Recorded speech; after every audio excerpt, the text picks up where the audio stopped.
साथियों नमस्कार। आज हम प्रश्नावली 2.1 के प्रश्न करेंगे और इससे पहले के जितने भी वीडियोस हैं वो सारे मैंने प्लेलिस्ट में डाल दिए हैं, तो आप प्लेलिस्ट में जाओ और सारे वीडियोस जो है वो आराम से देखो। तो देखो हमारा जो पहला प्रश्न है वो है निम्नलिखित व्यंजकों में कौन कौन एक चर में बहुपद है और कौन कौन नहीं है, कारण के साथ अपने उत्तर दीजिए। ठीक है, तो यहाँ पर जो नीचे हमें प्रश्न दिए हुए हैं उनमें हमें ये बताना है कि इसमें से कौन कौन एक चर में बहुपद है।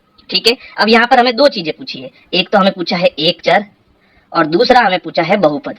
ठीक है, तो देखो एक चर का मतलब होता है कि जो हमें व्यंजक दे रखा है उसमें केवल एक ही चर हो।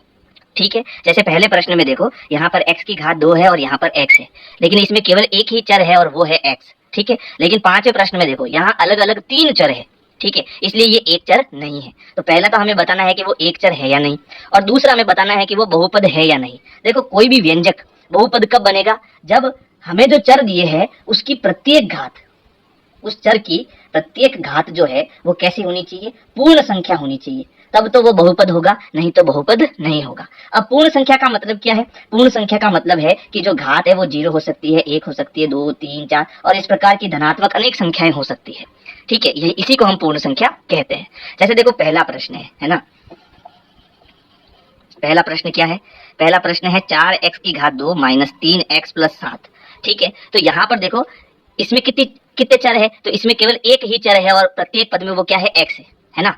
अब ये बहुपद है या नहीं इसको चेक करना है। तो प्रत्येक चर देखो, यहाँ पर जो चर है इसकी घात कितनी है, 2 है, यहाँ पर जो चर है इसकी घात कितनी है, 1 है। किसी पर चर के ऊपर कोई घात नहीं है तो घात कितनी होगी, 1 होगी। ठीक है, यहाँ पर कोई चर नहीं है, इसका मतलब यहाँ x की घात 0 है, यहाँ पर क्या है, x की घात 0 है। ठीक है, ऐसा क्यों हुआ, तो x की घात 0 का मतलब क्या होता है, 1 होता है। किसी भी संख्या की घात 0 तो उसका उत्तर कितना आएगा, 1, और जब मैं 7 का 1 से गुणा करूंगा तो मेरा उत्तर कितना आएगा, 7। ठीक है, तो दिए गए व्यंजक में जो प्रत्येक पद है उसमें प्रत्येक चर के ऊपर घात जो है वो क्या है, पूर्ण संख्या है ना। इसकी घात 0 है, इसकी घात 1 है, इसकी घात 2 है, जो कि पूर्ण संख्या है। इसका मतलब ये एक चर में बहुपद है। समझ आया, तो हमें क्या लिखना है, हमें उत्तर लिखना है यह एक चर में बहुपद है, बहुपद है।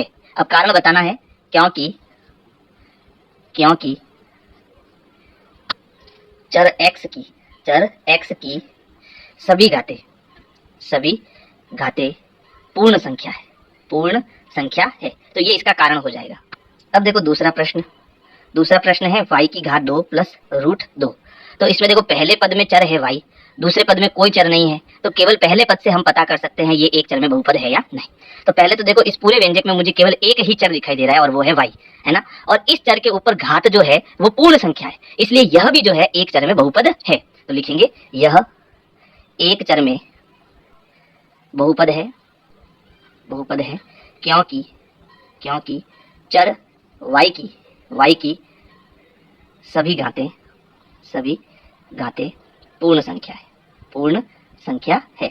ठीक है, अब देखो तीसरा प्रश्न है 3 root T plus T into root 2। देखो इनके बीच में कोई निशान नहीं है, मतलब इंटू का निशान है।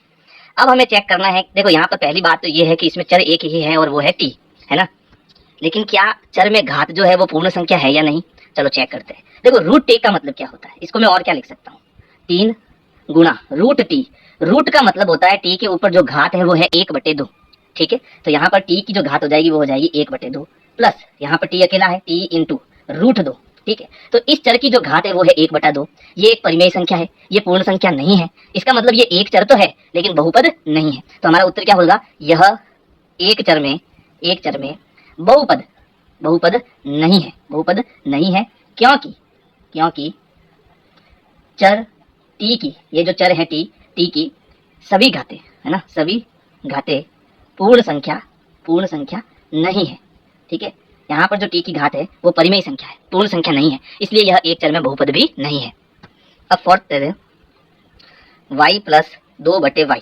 ठीक है, तो देखो हमने चैप्टर 1 में घातांक नियम समझे थे। यहाँ पर जो y है यानी जो चर है वो बट्टे के नीचे है, अगर मुझे इसको ऊपर लाना है तो इसकी जो भी घात होगी वो प्लस की माइनस हो जाएगी और माइनस की प्लस हो जाएगी, है ना, ये हमने नियम समझा था। तो इसको मैं लिख सकता हूँ y प्लस 2। अब ये बट्टा है, इसको मैं गुणे में लिख देता हूँ। अब y ऊपर आएगा तो इसकी घात 1 है, वो प्लस की माइनस हो जाएगी, तो वो घात हो जाएगी y की घात -1। ठीक है। अब देखो ये घात तो पूर्ण संख्या है, लेकिन ये घात आपकी पूर्ण संख्या नहीं है, क्योंकि पूर्ण संख्या में माइनस की कोई संख्या नहीं होती, ये पूर्णांक संख्या है ना। तो हम कहेंगे, इसी के नीचे आप उत्तर लिख देना, यह एक चर में बहुपद नहीं है, क्योंकि चर कौन सा है यहाँ पर, y, चर y की सभी घातें पूर्ण संख्या नहीं है, ये इसका उत्तर हो जाएगा। ठीक है। अब पांचवा प्रश्न देखो, पांचवें प्रश्न में भी यह एक चर में बहुपद नहीं है, क्योंकि इसमें तीन चर है, एक चर नहीं है। इसमें कितने चर हो गए, तीन चर हो गए। हमें एक चर में बहुपद बताना है, जबकि यहाँ पर तो तीन अलग अलग चर आ गए, है ना। तो इसका उत्तर हम लिख सकते हैं, यह एक चर में बहुपद बहुपद नहीं है, नहीं है, क्योंकि क्योंकि इसमें इसमें तीन चर दिए हुए, तीन चर दिए हुए हैं। तो ये हुआ आपका पहला प्रश्न। प्रश्न संख्या 2 है, निम्नलिखित में से प्रत्येक में x की घात 2 का गुणांक लिखिए। यानी हमें जो यहाँ पर व्यंजक दिए हुए हैं, हमें केवल वो पद देखना है जिसमें चर की घात कितनी है, 2 है, यानी x की घात 2 है। ठीक है। और उसका क्या बताना है, गुणांक बताना है। अब मैंने आपको बताया था कि गुणांक क्या होता है। ठीक है। तो जब जो चर हमें दिया हुआ है x की घात 2, ठीक है, उसके साथ जो गुणे में होता है, जो भी वास्तविक संख्या होती है, जैसे 3, इसके साथ जो गुणे में होता है, उसी को हम क्या कहते हैं, गुणांक कहते हैं। यानी कि जो हमारा गुणांक होता है, वो दिए गए पद में जो संख्यात्मक मान होता है, ठीक है, जो चर मान होता है उसके अलावा जो भी संख्यात्मक मान होता है, उसे हम क्या कहते हैं, गुणांक कहते हैं। ठीक है। तो देखो यहाँ पर जो हमें व्यंजक दे रखा है, इसमें कुल 3 पद है, ये पहला पद, ये दूसरा पद और ये तीसरा पद। दूसरा जो पद है वो हमारा क्या है, x की घात 2 है, और हमें केवल x की घात 2 का ही गुणांक बताना है। तो इस पद में जो संख्यात्मक मान है, वही हमारा क्या होगा, गुणांक होगा। लेकिन यहाँ पर तो हमें कोई संख्यात्मक मान दिया ही नहीं है, तो जब यहाँ कोई संख्यात्मक मान नहीं है, तो वहां पर कितना है, 1 है। ठीक है। तो पहले प्रश्न का उत्तर क्या हो जाएगा, x की घात 2 का गुणांक हमारा क्या हो जाएगा, बराबर 1 हो जाएगा। ठीक है। यहाँ पर कोई संख्यात्मक मान नहीं है, तो 1 है। दूसरा प्रश्न देखो, यहाँ पर जो बीच वाला पद है, ये हमारा x की घात 2 है, लेकिन पिछली बार हमारे पास आगे प्लस था, इस बार हमारे पास आगे माइनस है। इसका मतलब है कि इस पद में जो संख्यात्मक मान है, वो हमारा माइनस का 1 है। क्या है, माइनस का 1 है। तो दूसरे का उत्तर हो जाएगा x की घात 2 का गुणांक बराबर माइनस का 1। अब तीसरा प्रश्न देखो, यहाँ पर देखो, पहले पद में x की घात 2 है, और संख्यात्मक मान क्या है, पाई बटे 2, यानी इसका जो गुणांक है वो क्या हो जाएगा, पाई बटे 2 हो जाएगा। तो यहाँ लिखेंगे x की घात 2 का गुणांक बराबर पाई बटे 2। चौथा है, यहाँ पर देखो, हमारे पास कहीं भी किसी भी पद में x की घात 2 नहीं है। ठीक है। यहाँ है √x माइनस 1, लेकिन हमारे पास x की घात 2 हमें दिखाई नहीं दे रहा है। तो हम यहाँ पर एक काम करते हैं, यहाँ प्लस करके 0 इंटू x की घात 2 कर लेते हैं। ठीक है। तो जब 0 का इससे गुणा होगा, तो ये पूरा क्या हो जाएगा, 0, है ना। तो जब हमें x की घात 2 का पद नहीं दिया हुआ हो, तब गुणांक क्या होता है, संख्यात्मक मान क्या होता है, इसका 0 होता है। ठीक है। तो यहाँ लिख सकते हैं, x की घात 2 का जो गुणांक है वो कितना हो जाएगा, 0 हो जाएगा। प्रश्न संख्या 3 है, 35 घात के द्विपद का और 100 घात के एक पदी का एक एक उदाहरण दीजिए। यानी यहाँ पर जो प्रश्न है वो कह रहा है कि कोई भी एक चर ले लो और उसकी घात कितनी लगा लो, 35 लगा लो, लेकिन इसमें कितने पद होने चाहिए, 2 पद होने चाहिए। तो हम यहाँ एक उदाहरण ले लेते हैं, जहां मैं चर ले रहा हूँ x, इसकी घात में कर देता हूँ 35, लेकिन इसमें क्योंकि 2 पद है, तो इसके साथ में यहाँ प्लस करके 1 लिख देता हूँ। ठीक है। देखो, पद कब बनते हैं, गुणनखंड कब बनते हैं, ये सारी चीजें जो है मैंने इंट्रोडक्शन वाली वीडियो में बता दी है। तो आप मेरे चैनल की प्लेलिस्ट में जाओ, सबसे पहले इंट्रोडक्शन वाली वीडियो देखो, उसके बाद सारी प्रश्नावली देखो, आपको सब कुछ समझ आएगा। ठीक है। तो ये इसका एक उदाहरण हो गया। दूसरा जो हमें कह रहा था प्रश्न में, घात होनी चाहिए 100। अब किसकी घात, चर की घात, कोई भी चर ले सकते हैं, जैसे मैंने y ले लिया और इसकी घात कितनी ले ली, 100 के एक पदी का। अब इसमें पद कितना होना चाहिए, एक ही पद होना चाहिए, और ये कितना पद है, एक ही पद है, y की घात 100। ठीक है। तो यहाँ पर मैंने इनके एक एक उदाहरण ले लिए। अगला प्रश्न है, निम्नलिखित बहुपदों में से प्रत्येक बहुपद की घात लिखिए। अब देखो, बहुपद की घात क्या होती है, मैंने बताया था, क्या बताया था, कि जब हमें एक बहुपद दे रखा है, तो इस बहुपद में आप वो पद देखो जिसमें अधिकतम घात लगी हुई है। तो देखो, इस पद की चर की घात कितनी है, 1, इस पद में चर की घात है 2, लेकिन इस पद में चर की घात कितनी है, 3, यानी मेरे पास अधिकतम जो घात है वो क्या आ रही है, 3 है। तो यही जो है इस पूरे बहुपद की क्या होगी, घात होगी। ठीक है। यानी अधिकतम घात जो होती है वही बहुपद की घात कहलाती है। ठीक है। तो यहाँ हमारा उत्तर हो जाएगा बहुपद की घात, यहाँ उत्तर लिखेंगे, बहुपद की घात 3 है। ठीक है। इस बहुपद की घात कितनी है, 3 है, यहाँ उत्तर लिखेंगे। यहाँ पर देखो, चर की अधिकतम घात कितनी है, 2, तो लिखेंगे इस बहुपद की घात कितनी है भाई, 2 है। ठीक है। अब यहाँ पर देखो, यहाँ चर एक ही है और वो t, तो इसकी घात कितनी है, 1, तो अधिकतम घात कितनी आई, 1 ही आई। तो हमारा उत्तर क्या हो जाएगा, इस बहुपद की घात 1 है। ठीक है। अब देखो, इसमें कोई चर है ही नहीं। ठीक है। तो जब चर है ही नहीं, तो मैं इसको ऐसे लिख सकता हूँ, 3x की घात 0, है ना। क्यों, क्योंकि जिस संख्या की घात 0 होती है उसका उत्तर कितना आता है, 1, और 3 को 1 से गुणा कराऊंगा तो मेरा उत्तर कितना आएगा, 3 ही आएगा, है ना। तो यहाँ पर कोई एक चर है जिसकी घात 0 हो सकती है, तो इस बहुपद की घात कितनी आ जाएगी, 0 आ जाएगी। इस बहुपद की घात कितनी है, 0 है। प्रश्न संख्या 5 है, बताइए कि निम्नलिखित बहुपद में कौन कौन बहुपद रेखिक है, कौन कौन द्विघाती है और कौन कौन त्रिघाती है।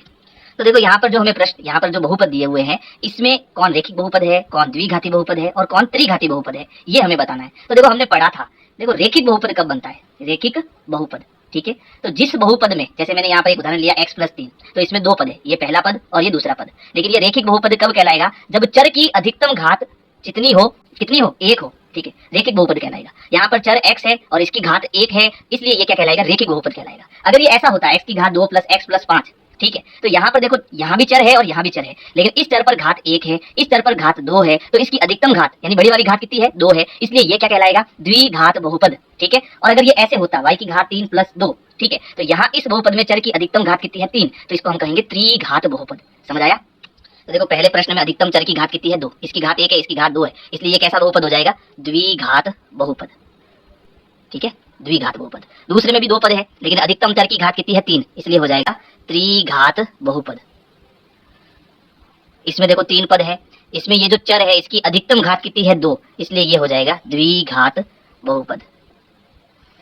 नेक्स्ट है 1 + x, यहाँ पर जो चर है इसकी घात 1 है, इसलिए ये क्या हो जाएगा, रेखिक बहुपद।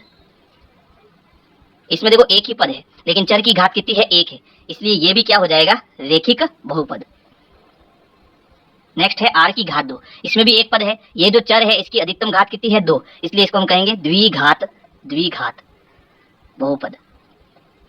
नेक्स्ट है x की घात 3, पद एक ही है, लेकिन चर की जो अधिकतम घात है वो 3 है, इसलिए इसको कहेंगे त्रिघात बहुपद। तो आपके ये 5 प्रश्न हुए कंप्लीट। अगर मेरी वीडियो आपको पसंद आ रही है तो लाइक करो, सब्सक्राइब करो, शेयर करो, कमेंट